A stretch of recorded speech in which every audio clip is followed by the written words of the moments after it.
Hello friends, स्वागत है आपका हमारे यूट्यूब चैनल एसएससी टूल्स में। फ्रेंड्स, इस वीडियो में हम पीजीटी का सेट नंबर 5 लेके आए हैं। इससे पहले वाले जो 4 सेट थे उनमें हम पीजीटी, टीजीटी सभी तरह के सेट देख चुके हैं और इस वीडियो में हम पीजीटी का सेट देखने जा रहे हैं। फ्रेंड्स, ये किस किस के लिए इंपॉर्टेंट रहने वाला है, तो ये REEEEES के अंतर्गत जितनी भी भर्तियाँ निकलती हैं, वो पीजीटी हो या फिर पीआरटी, टीजीटी, पीजीटी, एलडीसी, लेखपाल, जितनी भी भर्तियाँ सभी के लिए इंपॉर्टेंट रहने वाला है, क्योंकि इसमें आपको 20 नंबर की जीके पूछी जाती है। तो 20 मार्क्स अगर आपको अपने पक्के करने हैं तो इन सभी वीडियोस को आप ज़रूर देख लेना। इससे आपको 20 में से कुछ नहीं तो आप 18 क्वेश्चन तो आपके कहीं नहीं गए हैं। तो आइए वीडियो को शुरू करते हैं फर्स्ट क्वेश्चन से। तो फर्स्ट क्वेश्चन हमारा क्या है, संविधान का कौन सा संशोधन से 9वीं अनुसूची जोड़ी गई है। क्वेश्चन आप देख लेना, यहाँ आपको क्लियर विजिबल होगा आई होप।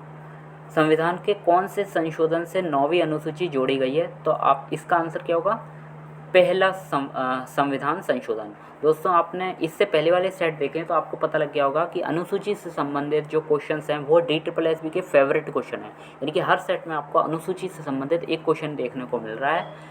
इसका मतलब ये है कि आपको 1 से 12 तक सभी अनुसूचियाँ याद होनी चाहिए अच्छी तरह से, तो आप याद कर लेना। और अगर आपको हमारा वीडियो इसके लिए चाहिए तो आप कमेंट बॉक्स में लिख देना अनुसूचियों से संबंधित वीडियो अगर आपको चाहिए तो हम आपके लिए अनुसूची से संबंधित एक वीडियो अलग से ले आएंगे।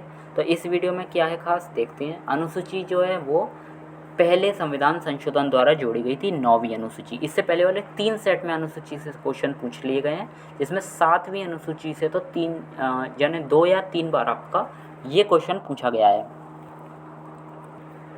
तो आइए जान लेते हैं क्या है 9वीं अनुसूची। 9वीं अनुसूची जो थी वो पहले संविधान संशोधन 1951 द्वारा जोड़ी गई थी।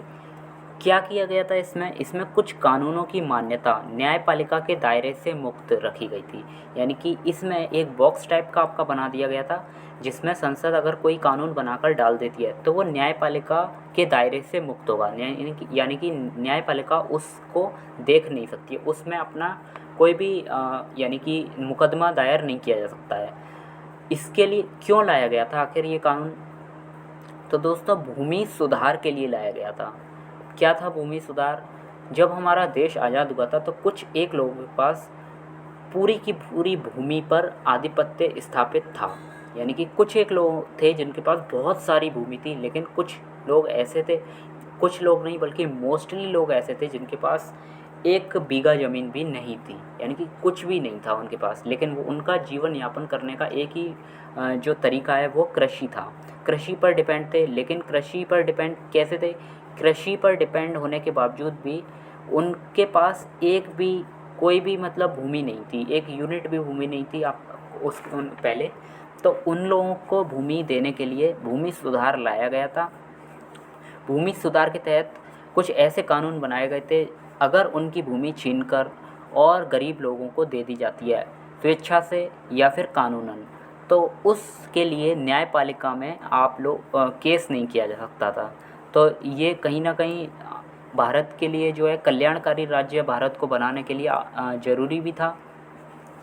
तो न्यायपालिका में जो था वो केस दायर ना हो पाए, इसके लिए ये लाया गया था 9वीं अनुसूची।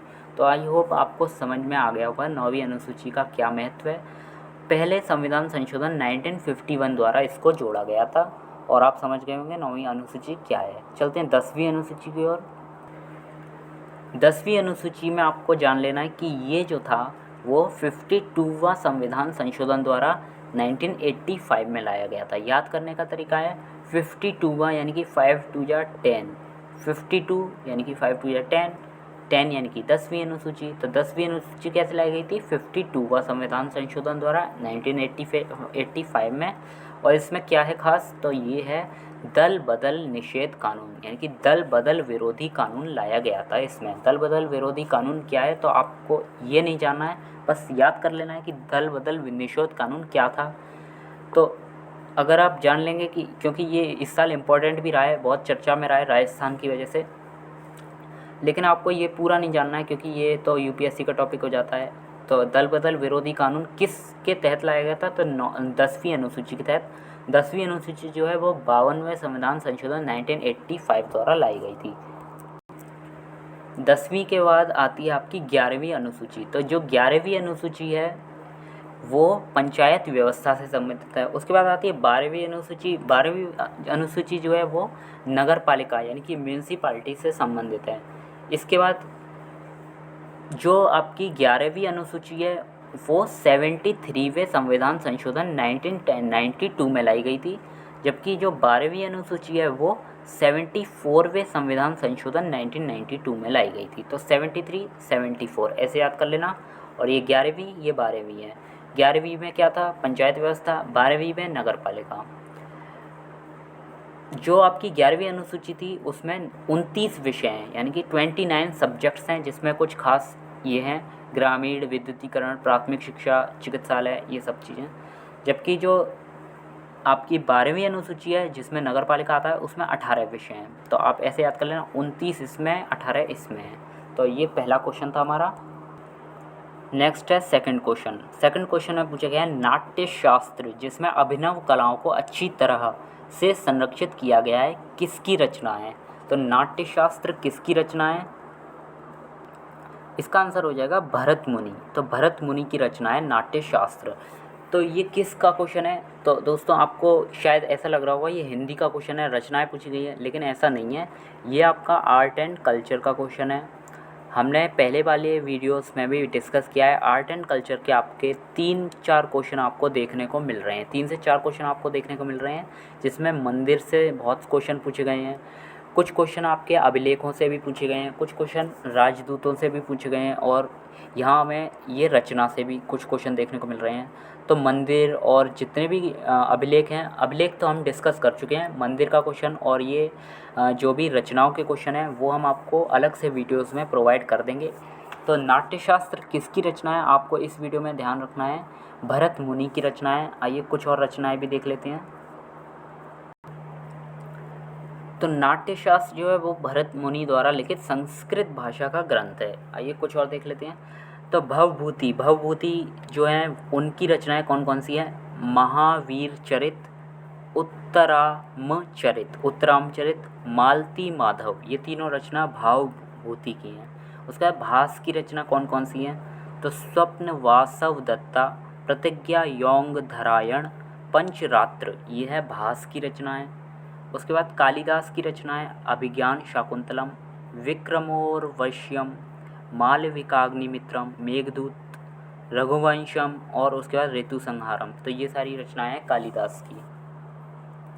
दोस्तों आर्ट एंड कल्चर से जितने भी टॉपिक्स आपके पूछे जा रहे हैं उन सभी का वीडियो हम आपके लिए प्रोवाइड करा देंगे। तो आर्ट एंड कल्चर आप वहाँ से कवर कर सकते हैं। मुश्किल से 3 या 4 टॉपिक्स हैं आपके आर्ट एंड कल्चर के जिससे क्वेश्चन पूछे जाते हैं।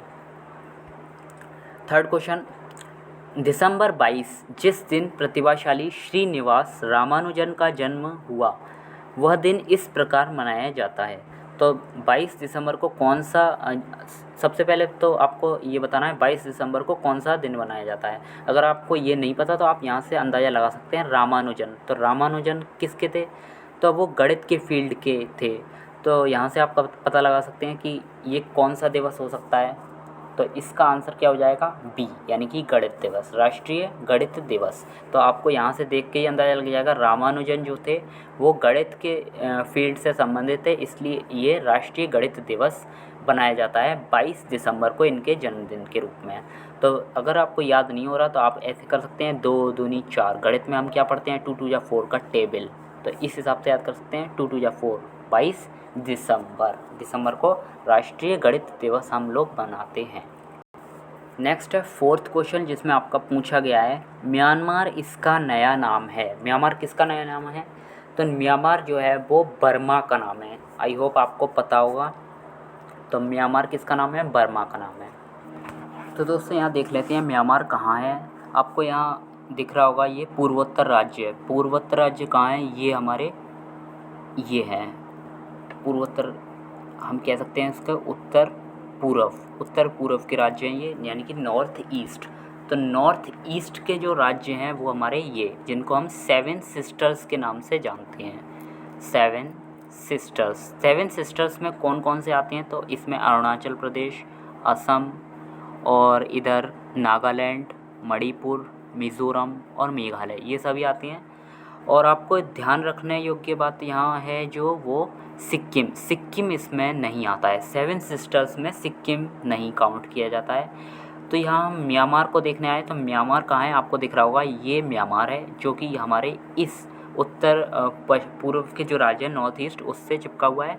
तो म्यांमार तो इसका नया नाम है, पहले ये इस देश का नाम बर्मा हुआ करता था। नेक्स्ट है 5th क्वेश्चन, जिसमें आपका पूछा गया है अश्व घोष जो राजा डैश के दरबार में रहता था उसने बुद्ध चरित लिखी। तो ये किसने जो अश्व घोष है उसने बुद्ध चरित लिखी। अश्व घोष किसके दरबारी कवि थे? तो इसका आंसर क्या हो जाएगा, कनिष्क। कनिष्क के दरबारी कवि थे। अब आपको देखने से यहाँ लग रहा होगा ये हिस्ट्री, एंशियंट हिस्ट्री का क्वेश्चन है, लेकिन ऐसा बिल्कुल नहीं है। ये क्वेश्चन आपका आता है आर्ट एंड कल्चर के अंतर्गत, जो DSSB में जिसके आपके 3 से 4 क्वेश्चन आर्ट एंड कल्चर को देखने को हर सेट में आपको मिल रहे हैं। तो कुछ एक टॉपिक्स जैसे इसमें आपको राजकवि पूछा गया है, तो जो भी टॉपिक आपके आर्ट एंड कल्चर से पूछे गए हैं तो वो हम आपको बीच में ही वीडियो में कवर करा देते हैं मोस्टली, लेकिन कुछ वीडियो में कवर नहीं हो पाते हैं तो वो हम आपको अलग से प्रोवाइड करा देंगे। तो राजकवि जो है वो हम इस वीडियो में देख लेते हैं कि किस तरह से आपके आर्ट एंड कल्चर के क्वेश्चन पूछे जा रहे हैं। तो दोस्तों ये हमारे कुछ राजकवि हैं जिनके आपको ये दरबारी कवि हैं, जैसे कौटिल्य और मेगस्थनीज। तो ये किसके दरबारी कवि थे? तो ये राजा, यहाँ राजा के नाम है, आप यहाँ नोट डाउन कर सकते हैं, ये राजा हैं और ये हमारे राजकवि हैं, राजकवि। तो देखते हैं हम कौन कौन से इम्पोर्टेंट हैं। चंद्रगुप्त मौर्य के दरबार में कौटिल्य और मेगस्थनीज 2 आए थे। तो कौटिल्य को हम विष्णुगुप्त और भी कुछ नाम है इसके कौटिल्य के, विष्णुगुप्त, और आप कमेंट में कर सकते हैं और किस नाम से जाना जाता है कौटिल्य को। तो और चाणक्य के नाम से भी जाना जाता है इसको, चाणक्य यादव का है, तो इस नाम से भी जाना जाता है कौटिल्य को, चाणक्य। और इसका नाम तो बहुत फेमस है। और मेगस्थनीज ये भी बहुत फेमस नाम है। ये दोनों चंद्रगुप्त मौर्य के दरबार में आए थे। उसके बाद पतंजलि पुष्यमित्र शुंग के दरबार में आए थे। तो याद कैसे रख सकते हैं इसको? तो आप यहाँ से देख सकते हैं, पा से पतंजलि स्टार्ट होता है, पा से पुष्यमित्र शुंग। तो पतंजलि पुष्यमित्र शुंग। तो पतंजलि जो थे वो तो राजकवि थे, ये हमने उल्टा लिखा है। यहाँ से ये सारे राजकवि हैं और ये सभी राजा हैं। केवल पहला वाला जो है उसमें उल्टा हो गया हमारा, ये राजा हैं, ये इनके कवि हैं। लेकिन ये इसके नीचे जितने भी क्वेश्चन हैं तो ये हमारे कवि हैं, ये राजकवि हैं हमारे, और ये सभी राजा जिसके अंतर्गत ये कवि रहते थे। तो देख लेते हैं पतंजलि किसके अंतर्गत रहते थे? पुष्यमित्र शुंग के दरबार में रहते थे। नेक्स्ट क्वेश्चंस हैं दोस्तों, इसके याद करने की ट्रिक भी हम आपको साथ के साथ बताते जाएंगे, कैसे आप याद रख सकते हैं लॉन्ग टाइम तक, क्योंकि ये लिखी हुई चीज़ तो आपको हर जगह देखने को मिल जाएगी, लेकिन याद रखना एक चैलेंज होता है। तो गुरु पार्श्व कनिष्क, नागार्जुन भी कनिष्क के दरबार में रहते थे। चरक जो चिकित्सक थे और वो भी कनिष्क के दरबार में रहते थे। वसुमित्र वो भी, अश्वघोष भी कनिष्क के दरबार में रहते थे। फिर अजय सिलास जो इंजीनियर थे और वो भी कनिष्क के दरबार में रहते थे। तो इसको याद करने की ट्रिक है आपकी अचानक।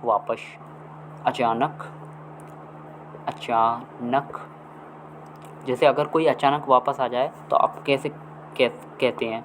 अचानक वापस,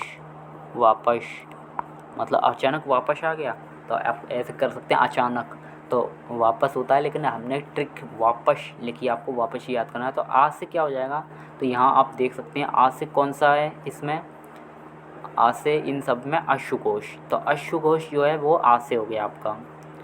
उसके बाद चा से क्या हो जाएगा? चा से चरक हो जाएगा। तो आप यहाँ से देख लेना, चा से चरक हो गया हमारा। उसके बाद ना से क्या हो जाएगा आपका? ना से नागार्जुन कहाँ है? ये रहा नागार्जुन। उसके बाद का से क्या है? का से तो कनिष्क, क्योंकि ये सभी कनिष्क के दरबार के थे। तो आप यहाँ से ध्यान देना, आज से अश्वघोष, चा से चरक, ना से नागार्जुन। फिर उसके बाद आता है वा से, तो वा से वसुमित्र के बाद पश से क्या हो जाएगा? पश्य पार्श्व। तो आपको यहाँ से दिख रहा होगा, तो हम एक और बार रिपीट कर दे रहे हैं। अचानक वापस, कोई अचानक वापस आ जाए तो आपको ऐसा कहने को मिलेगा कि अचानक वापस आ गए, तो अचानक वापस, ये वर्ड आपको याद करना है। तो इससे आपको पता लग जाएगा आज से क्या है। आज से तो आपका अश्वघोष है, और आज से ही आपका अजय शिलास है। तो अजय शिलास बहुत इंपॉर्टेंट नहीं है, आपको अश्वघोष ज़्यादा इंपॉर्टेंट है क्योंकि वही पूछा जाता है बार बार। उसके बाद चरक, चा से चरक, चरक यहाँ है हमारे। फिर ना से क्या है, ना से नागार्जुन, नागार्जुन ये लिखा है, नागार्जुन ये भी। का से क्या है, का से कनिष्क, क्योंकि ये सभी कनिष्क के दरबार के राजकवि थे। फिर वा से वसुमित्र, वसुमित्र कहाँ है, ये है वसुमित्र, सॉरी ये तो नागार्जुन है, एक सेकेंड। वा से वसुमित्र। उसके बाद पश्य, पश्य आपको याद रखना है पार्श्व, गुरु पार्श्व। तो ये सभी हमारी ट्रिक्स है, आप याद रख सकते हैं। अचानक वापस से, ये कनिष्क के दरबार में कौन कौन आए थे, कौन कौन राजकवि थे, तो कनिष्क के दरबार के गुरु पार्श्व, नागार्जुन, चरक, वसुमित्र, अश्वघोष और अजय शिलास। इसके बाद देख लेते हैं आगे। आगे हमारे जो हैं वो कनिष्क के दरबार के कवि हैं। तो कनिष्क के दरबार में कौन कौन रहा था देख लेते हैं। तो कनिष्क के दरबार में जो रहे थे वो थे हमारे, सबसे पहला अजय शिलास। सॉरी दोस्तों, एक चीज़ वहाँ मिस्टेक हुई है, नहीं बिल्कुल सही है, ठीक है। कनिष्क के दरबार के कंप्लीट हो गए हैं। अब हम चलते हैं चंद्रगुप्त द्वितीय के समय। चंद्रगुप्त द्वितीय यानी कि विक्रमादित्य के समय। तो चंद्रगुप्त, कनिष्क के आपके कंप्लीट हो गए थे, कनिष्क तक आपको कंप्लीट हो गए। अब यहाँ से देख लेते हैं हम चंद्रगुप्त द्वितीय के दरबार में कौन कौन रहा था।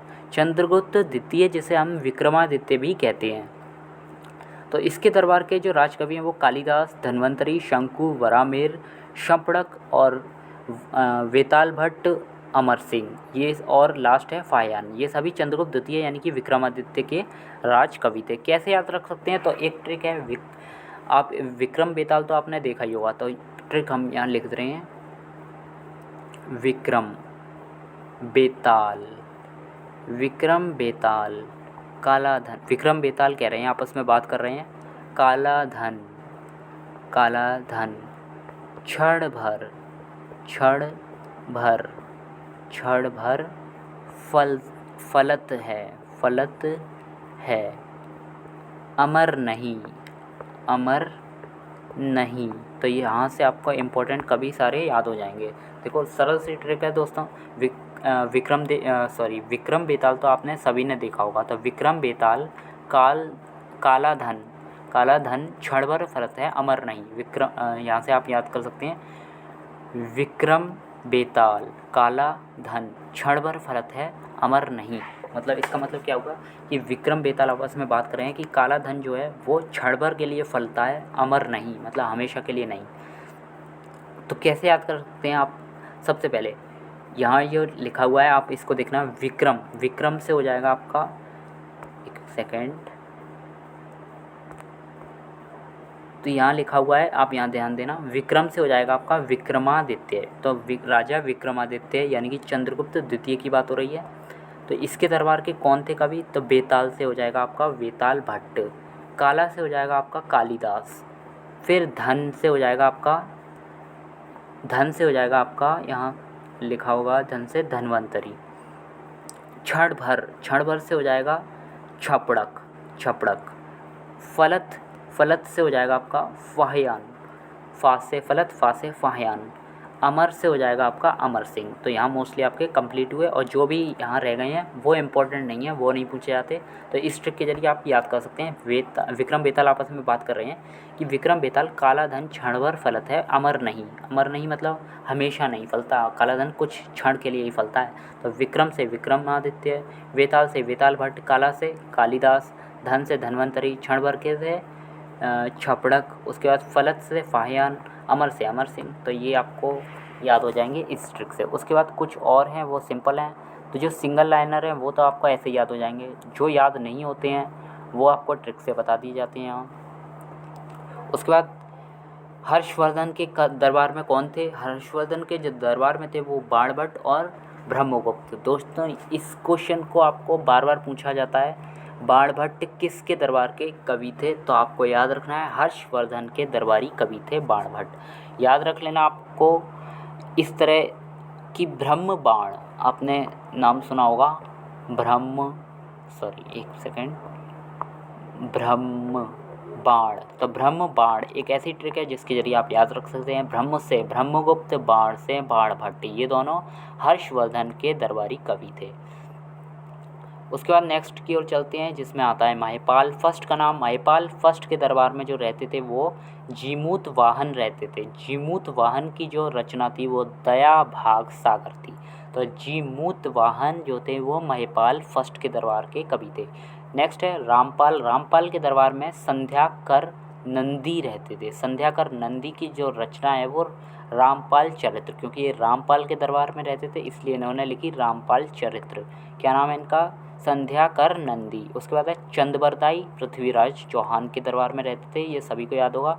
फिर किरातार्जुनियम, इसका नाम किरातार्जुनियम इस तरह भी लिखा जाता है, ये आप गौर फरमाइएगा यहाँ। तो किरतार्जुनियम भी लिखा है यहाँ और किरातार्जुनियम भी कहा जाता है ना। तो ये रहे थे सिंह विष्णु के काल में, सिंह विष्णु। उसके बाद आता है दंडिन का नाम। दंडिन जो थे उनकी रचना ये है दास कुमार चरित्र और काव्यार्थ। तो ये किसके दरबारी कवि थे? दंडिन जो हैं वो नरसिंह वर्मन सेकंड के कवि हैं, नरसिंह वर्मन सेकंड के दरबार में रहते थे। उसके बाद चलते हैं आगे। दंडिन के बाद आता है रवि एट्टी का नाम। रवि एट्टी जो थे वो ऐहोल अभिलेख इन्होंने बनाया था, इनकी रचना ऐहोल अभिलेख। ऐहोल अभिलेख का निर्माण रवि एट्टी ने किया था। पुलकेशन द्वितीय के दरबार में रहते थे रवि एट्टी, पुलकेशन द्वितीय के दरबार में। विल्हड़ जो थे वो विक्रमादित्य फोर्थ के काल में। तो वी से विल्हड़, वी से विक्रमादित्य, सिंपल है। विक्रमादित्य फोर्थ के दरबार में रहते थे और विक्रमादित्य चरित्र इन्होंने लिखी थी। नेक्स्ट है हमारा सिक्स्थ क्वेश्चन। सिक्स्थ क्वेश्चन है चालुक्य वंश की राजधानी शहर था। तो चालुक्य वंश की राजधानी जो शहर था वो क्या था? तो आपने देखा होगा अक्सर, अगर आपने हिस्ट्री थोड़ी बहुत भी पढ़ी है तो बादामी के चालुक्य ऐसा लिखा आता है। तो चालुक्य की राजधानी क्या थी? बादामी, जो साउथ इंडिया में आपका राज करते थे ये लोग। तो इसके बारे में कुछ जान लेते हैं। चालुक्य जो थे वो 543 से 753 ईस्वी तक इन्होंने शासन किया था। दक्षिण भारत का प्रसिद्ध राजवंश था जो चालुक्य था। जयसिंह इस वंश का प्रथम शासक था। तो जयसिंह का आपको नाम ध्यान रखना है, लेकिन पुलकेशन प्रथम का नाम ज़्यादा इम्पोर्टेंट है क्योंकि चालुक्य साम्राज्य का वास्तविक संस्थापक का नाम आता है पुलकेशन प्रथम का। उसके बाद आता है कि वातापी इसकी राजधानी थी। इस वंश का जो सबसे प्रतापी राजा है वो पुलकेशन द्वितीय था। हर्षवर्धन को हराया था इसने और परमेश्वर की उपाधि धारण की थी। वंश का अंतिम शासक कीर्तिवर्मन द्वितीय था। तो ये सभी आपको ध्यान रखना है क्योंकि इम्पोर्टेंट क्वेश्चन है, चालुक्य के बारे में पूछ लेते हैं अक्सर। नेक्स्ट हमारा सेवेंथ क्वेश्चन जिसमें पूछा गया है भारत के मूल निवासी इनमें से कौन थे? तो सिख, मुग़ल, ईसाई या द्रविड़, इन चारों में से कौन थे? तो आपको यहाँ देख के ही पता लग जाएगा कि भारत के जो मूल निवासी थे वो द्रविड़ थे। तो द्रविड़ कौन थे आइए जान लेते हैं। द्रविड़ के बारे में क्या कहा है? द्रविड़ भारत के मूल निवासी थे। इनका संबंध मुख्यतः दक्षिण भारत से रहा है। इस मूल के लोग तमिल, तेलुगु, कन्नड़ और मलयालम भाषाएं बोलते हैं। तो द्रविड़ कहाँ थे? दक्षिण भारत के लोग थे। नेक्स्ट है एट्थ क्वेश्चन जिसमें पूछा गया है भारतीय विदेश नीति के रचयिता यानी कि जनक कौन थे? तो भारतीय विदेश नीति के रचयिता यानी कि जनक कौन थे? अगर आपने प्रीवियस सेट देखे हैं तो आप इस क्वेश्चन का आंसर आसानी से दे सकते हैं क्योंकि ये रिपीटेड क्वेश्चन है, दूसरी बार पूछा गया है आपका DSSB में। तो इस क्वेश्चन का आंसर क्या हो जाएगा? पंडित जवाहरलाल नेहरू, यानी कि option number D is correct. Pandit Jawaharlal Nehru जो थे वो हमारे विदेश नीति के रचयिता थे। क्या थी विदेश नीति? इन्होंने, हमने पहले भी बताया आपको कि गुट निरपेक्षता। तो गुट निरपेक्षता क्या थी? किसी भी गुट के साथ शामिल ना होकर अपने स्वयं की विदेश नीति का निर्माण करना, ये थी गुट निरपेक्षता की नीति। और इसके जो रचयिता थे यानी कि जनक वो पंडित जवाहरलाल नेहरू थे, जिसका आज हम भी अभी भी फॉलो करते हैं इसी विदेश नीति का। नेक्स्ट है यूएनओ। यूएनओ क्या होता है? यूनाइटेड नेशंस ऑर्गेनाइजेशन, जिसके कहते हैं संयुक्त राष्ट्र संघ। यहाँ लिख देते हैं संयुक्त राष्ट्र संघ। तो संयुक्त राष्ट्र संघ यानी कि यूनाइटेड नेशन ऑर्गेनाइजेशन, इसमें एक संस्था होती है जिसे कहते हैं सुरक्षा परिषद। अच्छा, संयुक्त राष्ट्र संघ के अंतर्गत कुल 6 संस्थाएं आती हैं, जिसमें सबसे प्रमुख सुरक्षा परिषद है। तो इसके बारे में पूछ लेते हैं अक्सर कि स्थायी सदस्य इसमें कितने होते हैं। तो आपको पता होना चाहिए स्थायी सदस्य जो इसमें संख्या होती है वो 5 होती है। Option number C is correct. इसमें पूछा गया सुरक्षा परिषद में कितने सदस्य होते हैं, तो 5 सदस्य होते हैं। कौन कौन से सदस्य हैं, ये आपको बहुत बहुत इंपॉर्टेंट क्वेश्चन है, याद रखने हैं कौन से 5 सदस्य होते हैं सुरक्षा परिषद में, जिनके पास वीटो पावर होती है। तो कौन से सदस्य होते हैं, इसको आप ट्रिक से याद कर सकते हैं। कार में FB मतलब फेसबुक तो सभी चलाते होंगे, तो कार में FB ये ट्रिक है। इसके जरिए आप इसके जो स्थायी सदस्य हैं वो याद रख सकते हैं। C से चाइना, A से अमेरिका, R से रशिया, F से फ्रांस और B से ब्रिटेन। तो ये सभी हैं सुरक्षा परिषद के स्थायी सदस्य। नेक्स्ट है 10th क्वेश्चन, बहुत सरल सा क्वेश्चन है, आपको पता होना चाहिए ये तो। भारत में पहली ट्रेन 1853 में बम्बई से कहाँ तक चलाई गई थी, तो इसका आंसर क्या हो जाएगा बताइए। तो बम्बई से ठाणे चलाई गई थी पहली ट्रेन, 1853 में बम्बई से ठाणे तक चली थी। नेक्स्ट है 11th क्वेश्चन, जिसमें कहा गया है राज्य को बौद्ध धर्म का उद्गम स्थल कहते हैं। बौद्ध धर्म का उद्गम स्थल किस राज्य को कहते हैं, तो इसका आंसर क्या हो जाएगा बिहार। बिहार राज्य को बौद्ध धर्म का उद्गम स्थल कहते हैं। क्यों कहते हैं जान लेते हैं।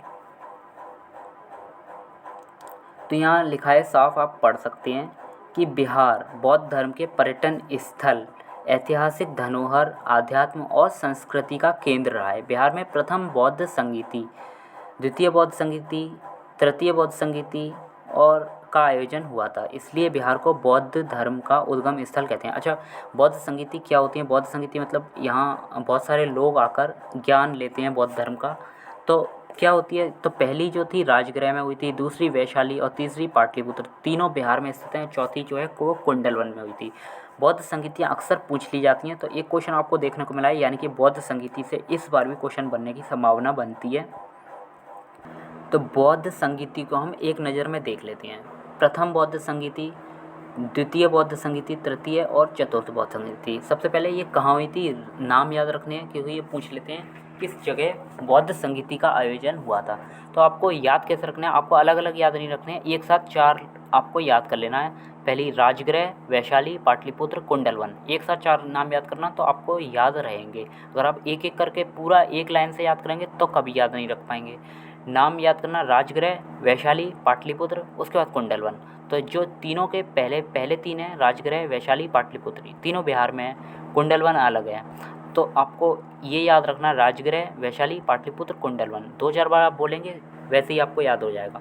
फिर इसकी जो सन है वो आपको ध्यान रखनी है। समय पहला 483 में हुआ था, फिर दूसरा 383 में, तीसरा 255 ईस्वी पूर्व मतलब BC में, और ये जो चतुर्थ हुई थी वो 1st ईस्वी में, ईस्वी की प्रथम शताब्दी। तो ये ध्यान रखना है। 483 से कैसे याद रख सकते हैं, क्योंकि इसी ईस्वी में बुद्ध की मृत्यु हुई थी। 483, इसके बाद ठीक 100 साल बाद यानी कि 383 में, उसके बाद कुछ साल बाद 255 ईस्वी में तृतीय हुई थी, उसके बाद 1st AD में हुई थी ये चतुर्थ बौद्ध संगीति। BC हमेशा पीछे चलता है, कन्फ्यूज मत होना, BC हमेशा पीछे जाता है, AD फिर जो है वो आगे जाता है। उसके बाद अध्यक्ष पूछ लिए जाते हैं। इसके अध्यक्ष जो थे वो पहली का महाकश्यप, दूसरी का सवाकामी, तीसरी का मोगलीपुत्र तिस और चौथी का अश्वघोष। तो याद रख लेना, मोगलीपुत्र तिस, ये तिस से मतलब तीसरी, ऐसे याद रख सकते हैं। सवाकामी यानी कि दूसरी, कश्यप महाकश्यप जो थी वो पहले, और वसुमित्र यानी कि अश्वघोष ये चतुर्थ। तो आप एक साथ याद रखने के लिए ये नाम रिपीट करना बार बार, महाकश्यप, सवाकामी, मोगलीपुत्र तिस और वसुमित्र और अश्वघोष। नेक्स्ट शासनकाल भी पूछ लिए जाते हैं। तो शासनकाल किस किस के में हुई थी, तो अजातशत्रु, कालाशोक, अशोक, कनिष्क। ऐसे करके बोलोगे आप तो आपको याद हो जाएगा। देखो इसमें सबसे इम्पोर्टेंट जो क्वेश्चन बनता है वो ये तीनों, ये सभी इम्पोर्टेंट है। आपसे हम ये नहीं कहेंगे कि एक चीज़ इम्पोर्टेंट है इसमें, ये सभी कभी भी किसी भी एग्ज़ाम में पूछ लिए जाते हैं, एग्ज़ाम का फेवरेट क्वेश्चन हो जाता है ये तो शासनकाल किस किस के में हुई थी? पहली जो थी वो अजातशत्रु, दूसरी कालाशोक, तीसरी अशोक और चौथी कनिष्क। तो ये बौद्ध संगीतियाँ हैं, ये याद जरूर रखनी है। आपसे क्वेश्चन किस तरह पूछा जाएगा कि जैसे चतुर्थ बौद्ध संगीति किस समय हुई थी? तो वो फर्स्ट एडी में हुई थी। या फिर चतुर्थ बौद्ध संगीति, आपसे क्वेश्चन पूछा जाएगा चतुर्थ बौद्ध संगीति किसकी अध्यक्षता में हुई थी? तो आपको याद रखना है वसुमित्र और अश्वघोष की अध्यक्षता में हुई थी। द्वितीय बौद्ध संगीति किसके शासनकाल में हुई थी? तो कालाशोक के शासनकाल में हुई थी। तृतीय बौद्ध संगीति का स्थान कौन सा है? तो पाटलिपुत्र इसका स्थान है। तो इस तरह से क्वेश्चन बनते हैं। नेक्स्ट है 12th क्वेश्चन, जिसमें पूछा गया है भारत की श्वेत क्रांति के लिए किसे अग्रसर माना जाता है? तो श्वेत क्रांति से किसका नाम जुड़ा हुआ है? तो श्वेत क्रांति के जनक जो थे वो वर्गीज कुरियन थे। तो इसका आंसर हो जाएगा option number B, Verghese Kurien Bharat की श्वेत क्रांति से संबंधित थे। नेक्स्ट क्वेश्चन है एशियन खेल से, जो पहले के सेट में हमने देख लिया था, दोबारा से दूसरे सेट में रिपीट हो रहा है, यानी कि DSSB का ये भी फेवरेट क्वेश्चन हो गया। एशियन खेल के बारे में पिछली बार भी पूछा गया था, वो था TGT का सेट। तो इसमें भी पूछा गया कि एशियन खेल हर वर्ष डैश यानी कि कितने वर्ष के अंतराल पर बनाया जाता है, कितने वर्ष के बाद एशियन खेल जो होते हैं वो उसका आयोजन होता है? तो इसका आयोजन हर 4 साल बाद होता है। इसका आंसर हो जाएगा डी, ऑप्शन नंबर डी, 4 साल बाद एशियन खेल का आयोजन होता है। 4 साल बाद एशियन खेल का आयोजन होता है। नेक्स्ट है हमारा 14th क्वेश्चन, जिसमें पूछा गया है आपसे a thing of beauty is a joy forever. A thing of beauty is a joy forever, यह पंक्ति किसकी है? तो इसका आंसर क्या हो जाएगा? अगर आपने इंटर सही से किया, इंटर बहुत ज़्यादा पढ़ के मेहनत से किया, तो इंग्लिश का क्वेश्चन है, इंग्लिश में ये दिया गया था a thing of beauty is a joy forever, John Keats की रचना है। जॉन कीट्स जो कि वो सोनेट लिखते थे, सोनेट एकांकी जिसे कहते हैं, तो वो लिखते थे। तो ये a thing of beauty is a joy forever किसकी रचना है? ये जॉन कीट्स की रचना है, याद रखना है, इंटर का क्वेश्चन है ये। नेक्स्ट है 15th क्वेश्चन, जिसमें पूछा गया है जब दो समानांतर जब शीशों को आमने सामने रखते हैं तो वस्तु रखी जाती है, तब बीच में तो उसके कितने प्रतिबिंब उत्पन्न होते हैं? क्वेश्चन को एक बार रिपीट कर रहे हैं, जब दो समांतर शीशों के सामने एक वस्तु रखी जाती है तो उसके कितने प्रतिबिंब उत्पन्न होंगे? तो आपको ये पता होना चाहिए, 10th में ये अक्सर पढ़ने को आपको देखने को मिला होगा कि जब दो हम दर्पण एक साथ एक दूसरे के समांतर रखते हैं, ये पेंटेड साइड है ये वाली, और ये है जिस रिफ्लेक्टेड साइड जिसमें से हम देखते हैं, शीशा देखते हैं, तो ये रिफ्लेक्टेड साइड है। दोनों को एक दूसरे के सामने रख दिया है और समांतर रखा है। यहाँ कोई वस्तु रखी है तो इसके अनंत प्रतिबिंब बनेंगे, एक ऐसे ऐसे ऐसे ऐसे ऐसे, तो ऐसे इस तरह आपके अनंत प्रतिबिंब बन जाएंगे। इसका आंसर क्या हो जाएगा? डी, अनंत प्रतिबिंब। दोस्तों इसका एक न्यूमेरिकल भी आपसे पूछा गया है DSSB में, तो आप यहाँ से देख लेना किस तरह सॉल्व करना है। तो अगर ये कोई पहला दर्पण है और दूसरा दर्पण आपका ये है, इस तरह आपका दूसरा दर्पण रखा गया है, इस तरह आपका दूसरा दर्पण है। सपोज़ हमने इसको आगे बढ़ाया, जब इसको डॉट डॉट करके आगे बढ़ाया तो इन दोनों दर्पण के बीच का जो एंगल बनना है वो 60 डिग्री बनना है। तो क्वेश्चन में ये पूछा गया कि अगर यहाँ इन दोनों के बीच में कोई वस्तु ऑब्जेक्ट रखी गई है तो इसके कितने प्रतिबिंब यानी कि कितनी इमेज बनेंगी? तो इसका आंसर क्या हो जाएगा? इसका एक फार्मूला होता है, याद कर लेना आप।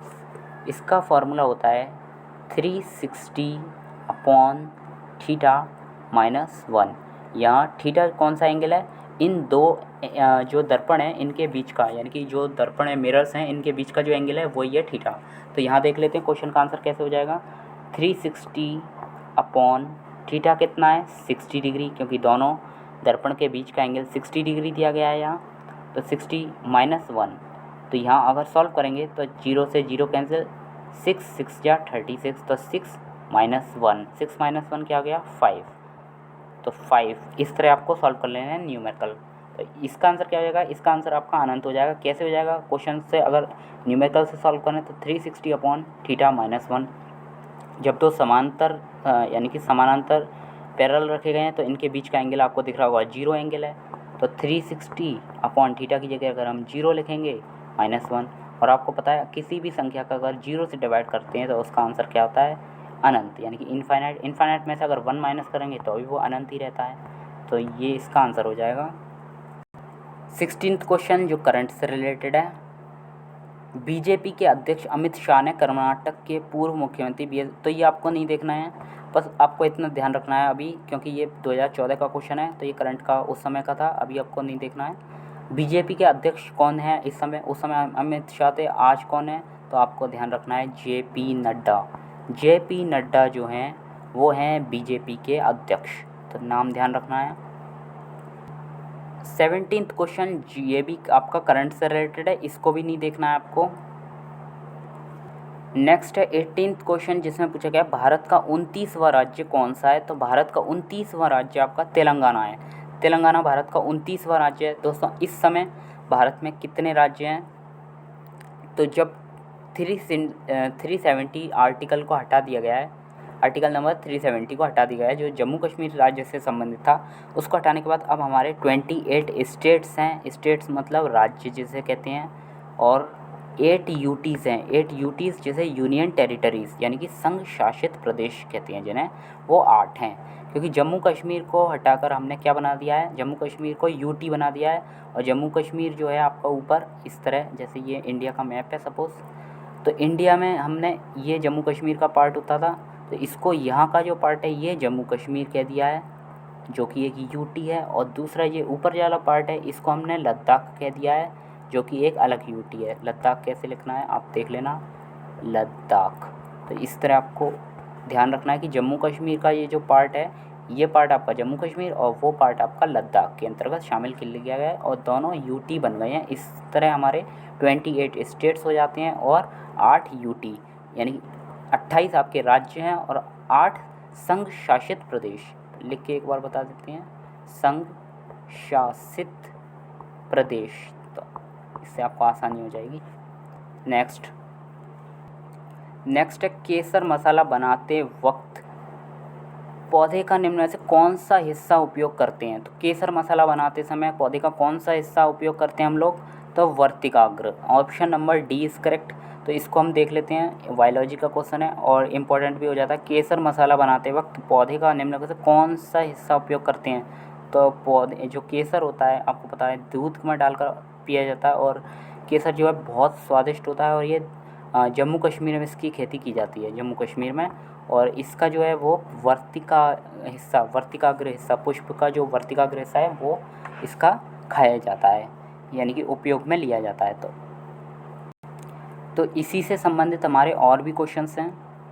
दोस्तों अदरक का कौन सा हिस्सा खाया जाता है, तो अदरक जो होता है उसका राइजोम होता है, यानी कि प्रकंद। अदरक प्रकंद होता है, आलू स्तंभकंद होता है, लहसुन शल्ककंद होता है। इम्पोर्टेंट है, याद रख लेना, अदरक प्रकंद, आलू स्तंभकंद और लहसुन शल्ककंद।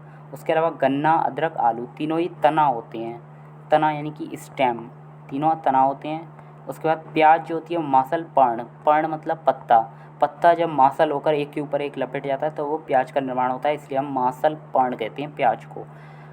हल्दी जो होती है वो तना होती है। हल्दी के पौधे का खाने लायक हिस्सा कौन सा होता है, इसको तना भी कहते हैं हम। तना, अब आपको यहाँ लगेगा कि हल्दी ऊपर तना बताया था नीचे प्रकंद बता रहे हैं, दोस्तों तना का ही एक रूपांतरण होता है प्रकंद, तो ये अलग अलग नहीं है, एक ही चीज़ होती है। हल्दी का पौधे का खाने लायक हिस्सा जो होता है वो प्रकंद यानी कि राइजोम होता है। लीची ड्रूप होती है।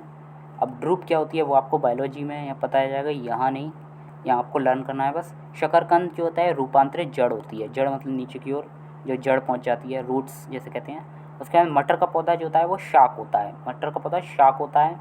उसके बाद देख लेते हैं कुछ और एक बच्चे हैं यहाँ से। मटर का पौधा शाक होता है। तना काट गन्ना प्रवर्धन, यानी कि गन्ना जब उगाते हैं तो वो तना काट के उगाते हैं, तना काट प्रणाली इसमें लगती है गन्ने के प्रवर्धन में। उसके बाद केसर का यहाँ क्वेश्चन बनता है, देखो केसर जो है पुष्प की वर्तिकाग्र, यही क्वेश्चन पूछा गया है। सन जो होता है पटसन वगैरह वो तना होता है। अफीम जो होती है पुष्प की डूडी होती है, पुष्प की डूडी अफीम, नारियल जो होता है वो भ्रूण पोष होता है। खाने लायक हिस्सा जो जितने भी इम्पोर्टेंट थे आपको यहाँ बता दिए गए हैं, इससे बाहर आपका क्वेश्चन नहीं जाएगा। नेक्स्ट हमारा 20th क्वेश्चन जिसमें पूछा गया है महामस्तकाभिषेक जो एक बड़ी धार्मिक घटना है इससे संबंधित है और इसके लिए किया जाता है। यानी कि जो महामस्तकाभिषेक है वो एक धार्मिक घटना है, ये कहाँ होती है और किसके लिए होती है? तो ये बाहुबली के लिए होती है। आपको ध्यान रखना है, महामस्तकाभिषेक बाहुबली से संबंधित धार्मिक घटनाएं क्या है ये जान लेते हैं। यहाँ दिया गया है, आप लोग पढ़ सकते हैं। महामस्तकाभिषेक जो है वो गोमतेश्वर बाहुबली की मूर्ति का होता है।